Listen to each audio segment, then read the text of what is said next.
Masih dalam momentum Hari Kesehatan Nasional ke-58 tahun 2022, pemerintah Kabupaten Aceh Besar menyalurkan bantuan untuk korban banjir di Aceh Tamiang. Di sela puncak kegiatan Hari Kesehatan Nasional ke-58, Penjabat Bupati Aceh Besar Muhammad Iswanto didampingi Asisten 1 Farhan AP meninjau bantuan yang akan disalurkan untuk korban banjir Aceh Tamiang. Atas nama masyarakat Aceh Besar, Penjabat Bupati menyampaikan duka atas musibah banjir di Aceh Tamiang dan telah menggalang bantuan dalam bentuk barang untuk disalurkan kepada masyarakat Aceh Tamiang.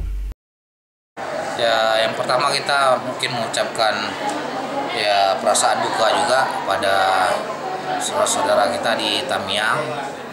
Kami dalam waktu 1 minggu ini sebagai bentuk rasa keprihatinan juga berupaya, meskipun pemerintah Aceh Besar dalam keadaan defisit anggaran, tapi dengan kebersamaan bantuan seluruh jajaran OPD, instansi vertikal lainnya seperti PDAM dan Bank Aceh, dan insya Allah dalam waktu 1 minggu sudah terkumpul bantuan-bantuan dari tenaga kontrak, dari PNS, dari struktural, dari fungsional dan kepala dinas sendiri.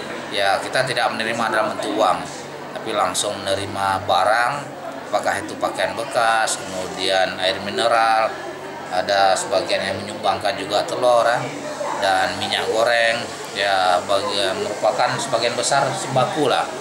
Insya Allah dengan kebersamaan ini semua masalah, semua musibah yang dialami khususnya di dalam pemerintah Aceh, Provinsi Aceh, bisa kita hadapi dan tanggulangi secara bersama-sama.